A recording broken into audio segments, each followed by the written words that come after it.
ဖယားရှင်ရဲ့စာတော်မြတ်ကိုထားပနာပြီးမြန်မာပြည်မှာပထမဆုံးတည်ခဲ့တဲ့မြမော်တင်ဆုံးစီရီတော်မြတ်ကြီးထူးဆန်းအောင်ပွဲရ18ပါရှိတဲ့မြမော်တင်ဆုံးစီရီတော်မြတ်ကြီးမြန်မာနိုင်ငံရဲ့ရင်သားရှိမိုးပွဲရအကောင်းဆုံးနဲ့အေဂျင့်သာယာလာတဲ့နေရာများတွေမှာမြမော်တင်ဆုံးစီရီတော်မြတ်ကြီးတည်ရှိရာဌာနေရောက်ငါလည်းတခုအပါအဝင်ပါပဲ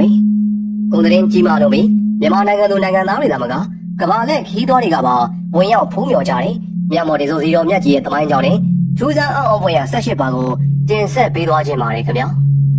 မြမော်တင်ဆုံးစီရီတော်မြတ်ကြီးကိုအေယာဝတီတိုင်းပတ်သိမ်ခရိုင်ငပုတော်မြို့နယ်အိုင်ကြီးကျွန်းနီပင်လယ်ကမ်းသားရှိမော်တင်အကူမှာကြီးညိုပွဲရမြင်တွေ့ဖူးမြော်နိုင်ပါတယ်ဒေသရှင်တန်းချိုးလေးရဲ့ကျွန်တော်မမပတ်သိမ်သူတချင်းလေးကိုနားဆင်ပို့ကြပါသလား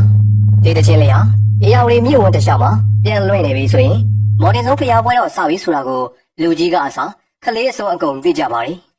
မြင့်ပြတခြားမှာသဲမောဆက်တွေအလုရှုပ်နေပြီဆိုရင်တော့ဒါဖျားပွဲတော်ကိုလာရောက်ကြတယ်သဲမောဆက်တွေဆိုတာကိုမေးစရာမလိုဘဲနဲ့တမ်းပြီးသိနိုင်စေမှာပါမာကုတရံဒီတို့ပွဲမြည်ရတယ်မော်တင်ဆုံးစီတော်မြတ်ကြီးဟာတာတော်မှာပထမဆုံးတည်ခဲ့တဲ့ဖျားအဖြစ်လေဂုံသတင်းကြီးမားလာပါတယ်ဒီလိုဂုံသတင်းကျော်စောတဲ့အတွက်ဖူးမြောက်သူအပေါင်းနဲ့စီကားလာတာအစမ်းတော့မဟုတ်ပါဘူးဒါဆိုရင်စီတော်မြတ်ကြီးရဲ့တမိုင်းကြောင်းရဆောင်ရင်ကိုတစ်ချက်လေ့လာကြည့်ကြရအောင်ပါတခါကတဖုတ်သားတဲ့ဗလိကဂုံတဲ့ညီတော်တစ်ပါးတို့ဟာမြတ်စွာဘုရားရှင်ကိုဖူးမြော်ကြီးညိုခွင့်ရခဲ့ပြီးဘုရားရှင်ရဲ့စံတော်မြတ်ရှစ်စုကိုပါပေးသနာခြင်းခံခဲ့ရပါတယ်ဒီလိုနဲ့စံတော်မြတ်ရှစ်စုကိုပင့်ဆောင်လာခဲ့လျာဇေယတင်နာနဂါမင်းပိုင်ဆိုတဲ့ငကြီးဝဲမော်ယခုမော်တင်ဆုံးအရက်ကိုရောက်ရှိလာခဲ့ပါတယ်အဆိုပါအရက်ဟာဆိုရင်ပွင့်တော်မူပြီးသောဘုရားရှင်သုံးစုတို့ရဲ့တတ်တော်မွေတော်များကိန်းဝှနေတဲ့တရဏတောင်လေးမှာတည်ရှိနေပါတယ်နဂါမင်းဟာစံတော်တွေကနေရောင်ကြီးတော်ကုမြူနေတာကိုမြင်တွေ့ဖူးမြော်လိုက်ရပါတယ်ဒါကြောင့်နောင်ရှိဖူးမြော်နိုင်စေရဲ့အတွက်စံတော်မြတ်နှစုကိုခိုးယူပင့်ဆောင်လိုက်ပြီးပင်လယ်မြသာအတီးပြီးတဲ့စိုင်တမော့အရွယ်စည်းတော်ကိုတရဏတောင်ထိပ်မှာတည်ထားကိုးကွယ်လိုက်ပါတော့တယ်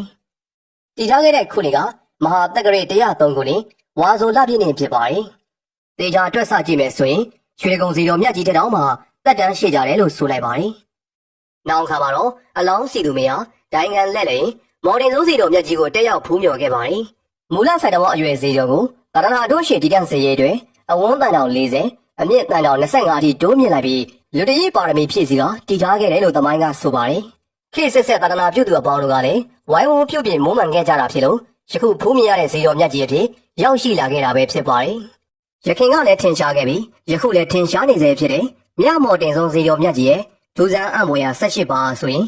ဇေတော်ကြီးရှင်ပြင်တွင်တယောက်တည်းအတိတ်ထံ၍ခုနှစ်ပတ်ရစ်ပတ်ပါကရွှေတန်ငွေတံများကြားရခြင်းဒုတိယကမ္ဘာစစ်အတွင်းအင်္ဂလိပ်များအမြောက်မို့စက်မိုးရွာသုံးသပွဲပြစ်ခတ်ခဲ့တော့လေဇေတော်ကြီးထိခိုက်မှုမရှိခြင်းလာပြည့်လက်ွက်များတွင်ရောင်ကြီးတော်များကုမြူလေးရှိတတ်ခြင်းဇေတော်အနေနဲ့ဖျားပရောအတွင်ဂျာတိပန်းများမပြတ်ပွဲခြင်း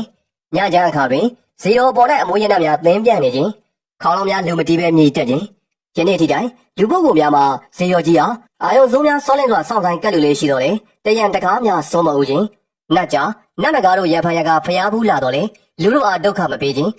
လာပြည့်လက်ွယ်များတွင်ဇေဒီကုန်းတော်မှမောင်းတန်ပုံတန်ဆက်သောဒုရိယအမျိုးမျိုးတို့ရဲ့အတန်ကိုအာယုံဦးတွင်ကြားရတတ်ခြင်းဘေးရန်တွေများကြားရောက်ပါကဇေတော်ကြီးအားရှိကိုဆုတောင်းလိုက်သည်ရှိသောဘေးရန်တွေမှလွတ်ကင်းခြင်းတပေါင်းလာဖျားပွဲတော်ကြီးကျင်းပခြင်းရောက်တိုင်းကြီးအုပ်ကြီးများအမည်မသိငှက်အုပ်ကြီးများမှတောင်းတော်နေဇေယောအားရိတ်ဝဲပြန်တန်းပို့စော်တက်ခြင်းဖျားပွဲတော်ကြီးတွင်လူပေါင်းသိန်းချီလာရောက်တော်လေတောက်သုံးရေကန်များမှရေများရွတ်နေသွားခြင်းမရှိခြင်းဖျားပွဲတော်တွင်စောတော်တင်တောင်းဝရပုံဆွတ်ပြစ်ထားတော်လေကြီးတကောင်းများလာရောက်စားသောက်မှုမရှိခြင်းဖျားပွဲတော်တွင်လူပေါင်းသိန်းချီရောက်ရှိတော်လေတောင်းတော်တွင်လူပြည့်သည်ဟုမရှိခြင်းယုံကြည်တော်နှင့်ဇေတော်ရေပြင်တွင်သစ္စာအဋ္ဌံပရိစိတ်ပါကရှင်ပြင်တော်မှာမြေဟိတံကြားရတတ်ခြင်းနေ့စဉ်တစ်ပေါင်းလာတိုင်းအကြောင်းတစုံတရာကြောင့်ဖျားပွဲမကျင်းပပြပါကတောင်းတော်မြေဟိခြင်းများဖြစ်ပေါ်တတ်ပါတယ်ဗျာအေဂျင့်စက်ညင်မှုကိုအလိုရှိပြီးမြမပြည်သူကလက်ရကောင်းတွေကိုပါခံစားကြည့်ကြပါလားဒါဆိုရင်မြမပြည်မှာပထမဦးဆုံးတည်ခဲ့တဲ့မြတ်မော်တင်ဆုံးဇေတော်မြတ်ကြီးကိုတွားရောက်ဖူးမြော်တက်ပါတယ်လို့အကြံပြုတင်ဆက်ပေးလိုက်ရပါတယ်ခင်ဗျာ